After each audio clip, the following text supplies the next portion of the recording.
저는 최근 사귀던 남자친구와 파혼을 하게 된 A라고 합니다. 저는 사실 그동안 파혼의 이유가 저 때문이었다고, 나의 잦은 이별 선고 때문이었다고 생각을 해왔었습니다. 그런데 파혼 과정을 거치면서 그 사람이 한 말과 행동들은 저를 정신이 번쩍 들게 만들었어요. 그러면서 지난 날들을 다시금 돌아보게 만들더군요. 저를 나르시시스트로 취급하며 주변에 거짓을 퍼뜨리고 정신병자 취급을 했던 그 사람과의 이야기를 한번 적어보겠습니다.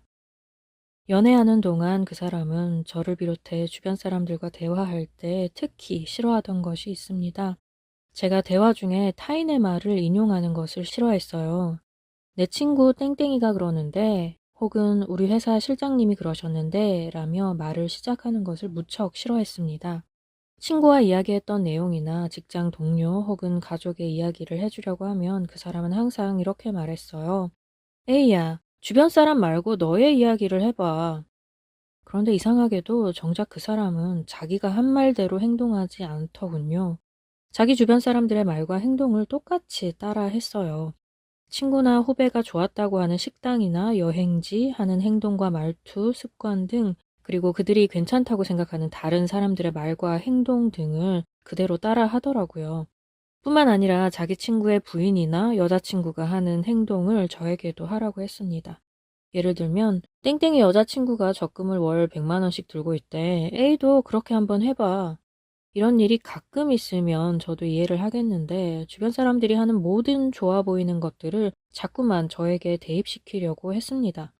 저에게는 주변 사람 이야기를 하지 말라고 하지만 정작 자기는 말과 다르게 행동하는 것이 제 눈에는 정말 이상해 보였어요. 그래서 저는 그 사람에게 말했습니다. 오빠가 생각하고 좋아하는 걸 해봐. 그 사람들하고 똑같이 따라만 하려는 것 같아 보여.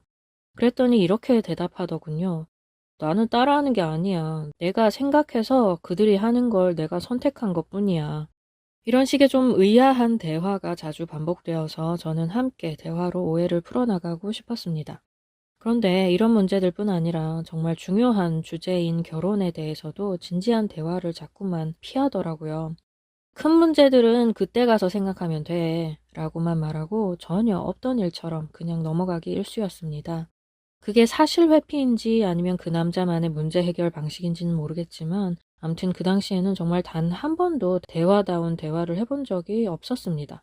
저는 평소에 결혼이 일륜지대사이고 굉장히 어렵고 힘든 일이라고 생각해 왔었어요. 그래서 결혼을 결심한 남자친구와 많은 대화를 나누고 싶었는데 이상하게 남자친구와 깊이 있는 대화가 전혀 되지 않았습니다. 대화다운 대화가 없는 것에 대해 저는 불만이 점점 커져갔고 그런 저의 모습에 그 사람 또한 불만이 많아져서 정말 많이 다투었습니다. 제가 헤어지자는 말도 많이 했어요. 그럴 때마다 남자는 저를 잡았고요. 저는 약 7차례 이별을 선언했었고 그 사람은 결국 그렇게 하자고 했습니다. 금전적인 문제가 걸려 있었기 때문에 마지막 헤어지기 전 당분간 시간을 갖기로 결정을 내렸는데 시간을 갖는 동안 저희는 둘 다 설암님의 유튜브를 보게 되었습니다. 저는 영상들을 통해서 자꾸만 저 자신을 돌아보게 되었고 이별을 자주 선언했었던 저 자신이 나르시시스트 같다는 생각이 들었어요. 나의 알 수 없는 답답함을 그 사람에게 표현하며 힘들게 했고 뭐 하나 제대로 된 게 없는 나 자신이 열등감 때문에 그 사람을 괴롭혔으며 그 열등감으로 인해 지금 이런 상황을 만들었구나 라고 생각하게 된 거죠. 만일 제가 나르시시스트가 맞다면 병원에 가서 고치고 더 나은 사람이 되어서 그 사람과 잘 살고 싶었습니다. 그리고 남자친구와 약 한 달 뒤에 다시 만났어요. 남자친구는 저에게 말하더군요. 너 나르시시스트야. 그리고 저는 답했습니다. 맞아, 나도 그렇게 생각해.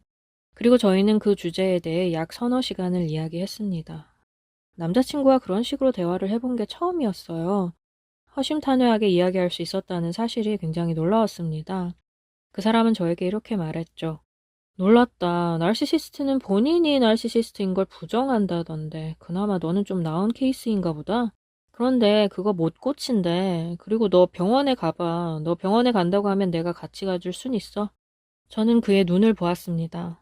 저를 보는 눈빛이 마치 벌레를 보는 것 같았습니다. 그리고 그는 이렇게 말하더군요. A야, 사실은 나도 정신병원에 가봤어. 그런데 병원에서 나는 지극히 정상이래. 나는 엄청 기쁠 때도 없고 불안해 본 적도 없어. 그리고 원장님이 나한테 우울이 뭔지 이야기해 보라고 했는데 나는 우울이 뭔지 모르겠더라. 왜냐면 나는 우울해 본 적이 없거든. 나는 논리적이고 합리적인 사람이고 리더십 있고 고집이 좀 있는 그런 사람이라고 평범하고 정상이라고 했어. 그런데 A야, 너는 어떤 사람이야? 너는 스스로 좋은 사람이라고 생각해? 너는 잘하는 게 뭐인 것 같아? 나는 직장에서 돈도 잘 벌고 있고 커리어도 있고 논리적이고 합리적인데 너는 어떤 것 같아? 그리고 네가 병원에 간다고 해도 사실 나는 안 믿을 거야. 너는 병원에 가서도 거짓말을 할 테니까. 저는 그 이야기를 듣고 아무 말도 할 수 없었습니다. 그 말을 들으니 저는 정말 아무것도 아닌 사람 같았거든요. 그 대화가 있은 후 저는 집 근처 정신건강의학과를 방문했습니다. 사실 정신건강의학과를 찾은 이유는 내가 나르시시스트일 거란 생각도 있었지만 다른 이유도 있었습니다.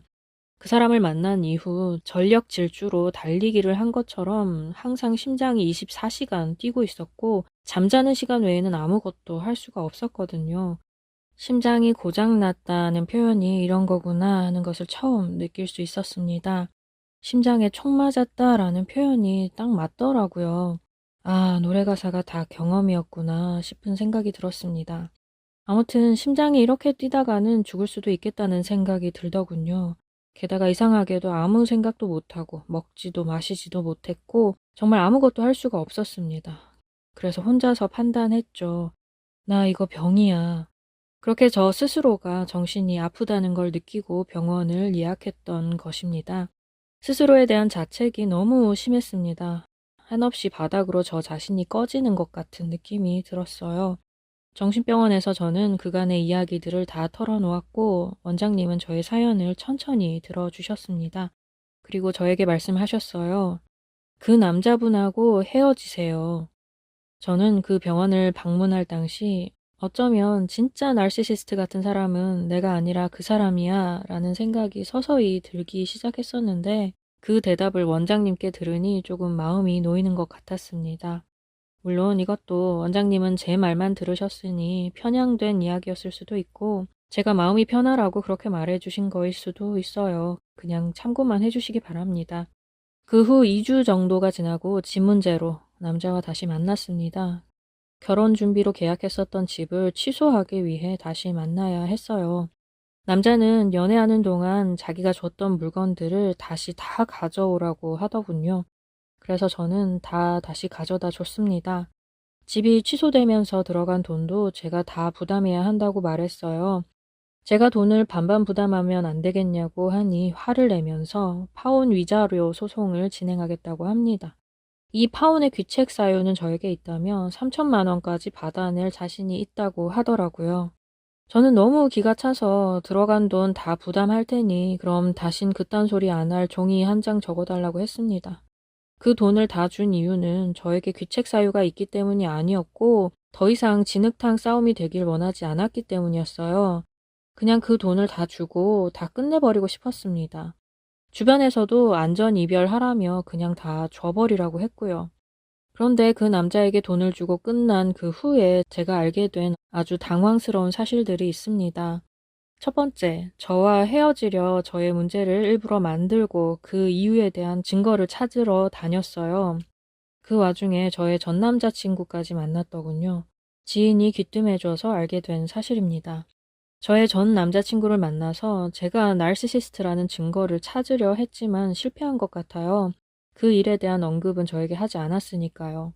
두 번째, 저를 바람핀 사람으로 만들어서 본인과 계속 만날 경우에는 본인과 결혼 후에도 제가 바람을 필 것이니 지금 헤어지는 게 낫다고 혼자 판단하고 그 이유를 찾더군요. 말도 안 되는 거짓을 저에게 뒤집어 씌웠습니다. 제가 전 남자친구와 만날 때 임신 중절 수술을 했었고 게다가 바람까지 폈었다고. 제가 그런 뉘앙스로 말을 한 적이 있다며 억지를 부리더라고요. 정말 저는 결코 그런 적이 없고 그런 말을 한 적도 없습니다. 제 구글 계정에 들어가서 제가 다닌 경로를 샅샅이 뒤지면서 전 남자친구 집 근처에 간 흔적만 가지고 저를 바람피웠다고 몰아세우더라고요. 스스로 저와 헤어져야 하는 이유를 만들어 놓고 그 이유를 찾으려 노력한 듯 합니다.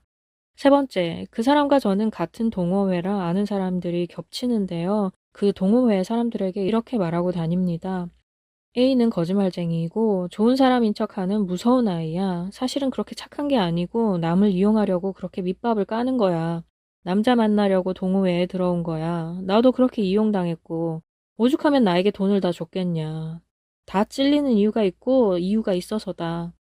설암님, 저는 어떻게든 좋은 마음으로 같이 잘 지낼 수 있게 해보려고 숱하게 고민도 하고 견뎌도 보고 노력한다고 해봤는데 당최 그 사람을 이해할 수도 없고 그 결혼을 할 자신도 없었습니다. 그런데 그냥 이상하다고 생각하기만 했던 그 사람이 헤어질 때 보니까 너무너무 무서운 사람이라는 생각이 들게 되었어요. 이런 식의 이별을 겪고 나서 저에게 생긴 버릇이 있습니다. 자꾸만 저 자신을 돌아본다는 거예요. 저의 행동을 자꾸만 검열하게 된다는 것입니다. 친구들이 그런 저를 보고 너 왜 그래? 넌 그냥 평범해 라고 말해 줍니다. 이와 같은 경험을 하면서 제게 가장 큰 힘이 되고 약이 되었던 건 바로 저의 주변 사람들이에요. 누구 하나 빠짐없이 저에게 햇살을 가져다 주는 것 같았어요. 제가 단 한순간도 슬퍼하지 않도록 따뜻한 햇살을 가져다 주는 기분이 들었습니다. 살면서 처음으로 위로라는 걸 받아본 것 같아요. 그리고 그 중에 가장 힘이 된 게 뭔지 아세요? 에이야, 너 그냥 평범한 애야 라는 말입니다. 지금까지도 저는 저희 곁에 있는 좋은 사람들, 좋은 친구들과 부모님, 언니들, 동생들 등등 이 사람들이 바로 제가 좋은 사람이라는 증거라고 믿고 있습니다. 사실 저의 사연을 다 정확하게 전달드리지 못한 것 같아서 무척 아쉽습니다. 연애 기간 동안 그 사람은 대화를 시작할 때마다 A가 좋은 사람이 됐으면 좋겠어 라고 시작하지만 마무리는 항상 그 사람이 원하는 대로 귀결되었었습니다. 저는 항상 흥분하고 소리 지르는 나쁜 사람이 되어 있었죠. 그는 차분하고 저를 설득하며 결국 그가 원하는 대로 따를 수밖에 없도록 상황이 흘러갔었어요. 이 모든 사실들이 지금도 제가 여전히 아픈 이유인 것 같습니다. 그 사람 주변에서 그 사람의 말을 모두 맹신하고 있는 플라잉 먼키들이 저를 이상한 사람으로 생각하며 저에게서 멀어지고 있는 것을 느낍니다. 저를 정신이상자, 정신과 다니는 사람, 나르시시스트, 자기애성 인격장애 이렇게 부르는 사람들이 실제로 아직 있다는 생각에 마음이 힘듭니다. 그러나 제가 이겨내야 할 부분이겠죠? 그렇게 하려고 부단히 노력하고 있습니다. 결혼이 이토록 신중해야 하고 어려운 일이라는 것을 이번 사건을 통해 배울 수 있었던 것 같습니다. 이 아픔은 제가 준비하고 있는 시험에서 합격을 하면 어느 정도 치유가 되지 않을까 하는 생각이 들어요. 멋지게 해낼 수 있도록 응원해 주시면 감사하겠습니다. 꼭 올해였으면 좋겠지만 내년이든 그 후년이든 합격 소식을 전해드릴 수 있었으면 좋겠습니다.